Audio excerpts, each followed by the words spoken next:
Morning from বড় মামার বাড়ি। এটা আমার বড় মামার বাড়ি। এখন এই যে এটা আছে আমার সাঁকড়েতে এসছে। এটা সারাদিন সকাল থেকে, এই সকালবেলা কেক খেয়েছিস? কেক খেয়েছিস? হ্যাঁ, কেক কেটেছিস? এটা আমার দাদার মেয়ে। তো সকাল থেকে অনেক কিছু হয়েছে, এখন ভিডিওটা অন করলাম। তো চলো দেখাই টুকরো টুকরো পার্ট আমাদের কি কি হবে। সকাল সকাল মানে এখনও ব্রেকফাস্ট করিনি, ব্রেকফাস্ট করব। তো আজকে প্রচুর খাওয়া দাওয়া আছে, আর সকলকে জানাই মেরি ক্রিসমাস। চলো। গতকাল রাতে যে কেক দুটো বানিয়েছিলাম তারই মধ্যে একটা কাটছে এই দুজন মিলে। তো কারণ এখন আমরা চায়ের সঙ্গে কেক খাবো সকাল সকাল। এখন বাজে 8:30 পৌনে 9টা মতো। তো ভাই বোনে কেক কাটলো, আর এ খুবই এক্সাইটেড। এটা আমার ছোটদার মেয়ে, সবাইকে কেক ফেক খাইয়ে দিল কেটে। ওরে বাবা, পুরো দাও মাকে দাও। হ্যাঁ দাদা, না খাওয়া, না খাওয়াও কিচ্ছু হবে না। কাটছে মা আলু পেঁয়াজ, কারণ আমরা ব্রেকফাস্টে আজকে মুড়ি মাখা খাবো। এখানে বড় মামি জোগাড় করছে, আজকে হবে বিরিয়ানি। আর এখানে আছে বৌদি, বড় না বৌদি এখানে আলু ভাজা বাঁচবে। তো আজ যেহেতু বিরিয়ানি, সকাল সকাল দাদা নিয়ে এসছে মাংস। এটা হলো মাটন বিরিয়ানি, আর মাংসটা বাছার দায়িত্ব ইনার। কারণ আমি আজকে হেড শেফ, আমি আজকে অর্ডার করব আর সবাই কাজ করবে। আমি জাস্ট এরকম করে টাচ করবো এরকম, আর এরা কাজ করবে। তো দেখতে থাকো, আজ আমি বিরিয়ানি রেসিপি মোটামুটি একটা ভালো করেই শেয়ার করব। সাদা তেল, তারপরে দিলাম অল্প একটু ঘি।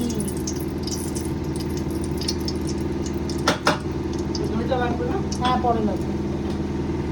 এবার পেঁয়াজগুলো ঝরঝর করে ভাজবো, একদম ধীরে ধীরে কাটা পেঁয়াজ। এইদিকে হচ্ছে আলু ভাজা, মাংসের আলু। এখানে হচ্ছে বেরেস্তা, আর এইদিকে হচ্ছে 80% এই 60% সিদ্ধ করেছি। এই রকম হবে, তবে গিয়ে কিন্তু বিরিয়ানি ঠিকঠাক সেদ্ধ হবে। আর এখানে আছে ম্যারিনেটেড, মানে শুধু লবণ আর লঙ্কার গুঁড়ো দিয়ে মাখানো মাংস, ব্যাস আর কিচ্ছু না, আর অল্প দই। এবার দিয়ে দিলাম পুরো জল, পুরো এতটা জল। তার সঙ্গে যাবে কাশ্মীরি রেড মির্চ। জলটা যেহেতু আর একটু বেশি লাগবে, আমি পরে দিচ্ছি, আগে কাশ্মীরি রেড মির্চ দিচ্ছি, যেটার জন্য কালারটা আসবে আলুতেও প্লাস মাংসতে। বিরিয়ানিটা না সেভাবে কোনো হলুদ যায় না। ওকে, এবার দিয়ে দিচ্ছি আদা রসুন, একটু জিরে বাটাটা দাও, ব্যাস ব্যাস, আর না ব্যাস।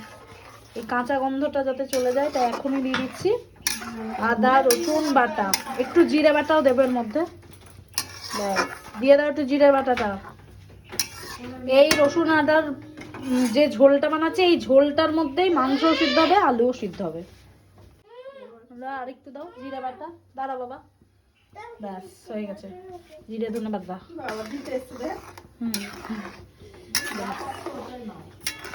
এবার ঢাকনা দিয়ে কিছুক্ষণ এটাকে ঢেকে দেবো, কাঁচা গন্ধটা যাতে চলে যায়।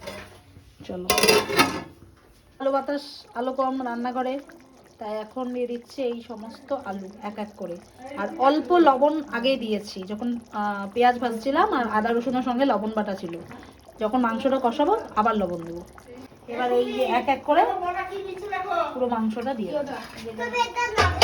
এই বলেছে বেদানা বেদানা করছে। এই যে পুরো মাংসটা এক এক করে পড়বে। কাইদা কম করো, যেমন ভাবে ধরিয়েছি তেমন ভাবে চুপচাপ ধরে থাকো। শোনো, ব্যাস। আরে দাঁড়া, পুরো এক এক করে আমাকে দিতে বানা করেছে এর বাড়িতে। এর মাঝে আমি আলুটা তুলে নিয়েছি, কারণ আলু সেদ্ধ হয়ে গেছে। এরপর যদি আলু রাখি তো আলুটা পুরো স্ম্যাশ হয়ে যাবে। তাই এই যেহেতু মাটন সেদ্ধতে অনেক টাইম লাগে, তাই আমি কিন্তু এক্সট্রা কোনো জল দিইনি, মাটনের জল ছেড়েছে। আর যে জলটা পেঁয়াজ বেরেস্তা করার পর ঢেলেছিলাম সেই জলটাই রয়েছে। উপর থেকে এখন টক দই, নুন দিয়ে ফাটানো টক দই ছড়িয়ে দিলাম, আর একটু দিচ্ছি বিরিয়ানি মশলা। এবারে আবার ঢাকনা দিয়ে দেবো, মাংসটা সেদ্ধ হওয়া পর্যন্ত একটু অপেক্ষা করতে হবে, ঝোলটা কিন্তু থাকবেই। অলমোস্ট বিরিয়ানি সব রেডি, এবার সাজানোর পালা। প্রথমে দিয়ে দিচ্ছি ভাত, অল্প ভাত দিচ্ছি কারণ নয়তো জিনিসটা ইয়ে হয়ে যাবে। আর এবার দিচ্ছি অল্প অল্প করে এই যে মাংসের ঝোল মতো সেইটা, ব্যাস। এই এবার আস্তে আস্তে বিরিয়ানির ফাইনাল প্রসেস এটা। এবার একে একে একটু বিরিয়ানি মশলা, দাঁড়াও দিচ্ছি, একে একে একটু বিরিয়ানি মশলা, একটু লবণ, একটু দাঁড়াও, বুঝেছিস? হ্যাঁ, একটা ডিম, এইভাবে সাজাতে হবে। ফটাফট আলু, আর এবার দিচ্ছি অল্প অল্প করে রাইস, এইভাবে, ঠিক আছে? রাইসগুলো যাতে ঝরঝরে থাকে এইভাবে। হ্যাঁ, এবার দেন মিল্ক পাউডার, এখানে খোয়া ক্ষীরের বদলে মিল্ক পাউডার থাকলে একই কাজ করে। ব্যাস, অফ করে দেন। লাস্ট ফিনিশিং বেরেস্তা উপর থেকে দিয়েছে, বৌদি অসাধারণ বেরেস্তা কেটেছে। একটু বিরিয়ানি মশলা ছড়াও, আরো নুন লাগবে, আরো নুন লাগবে, প্রচুর নুন লাগে, লবণ। ব্যাস, এই যে টাচ দিয়ে দিল বৌদি, এটাতেই মাংস ভালো হয়ে যাবে। এই যে মানে দে এখানে। এখন হলো কেশরের জল, কেশরের জল ছাড়া বিরিয়ানি তো টেস্ট হবে না। গোলাপ জল, দুধ, কেওড়ার জল, মিঠা তো মেশানো।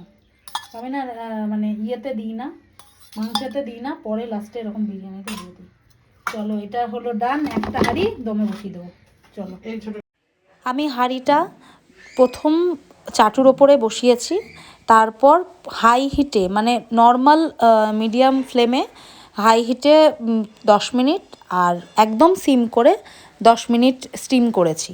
আর বাকি 10 মিনিট মানে 30 মিনিট স্টিমে রাখতে হবে, আর বাকি 10 মিনিট পুরো বন্ধ করেই রেখে দিয়েছিলাম গ্যাসটা, ওই ভাপেই যতটা চালটা ফোলে এইভাবে।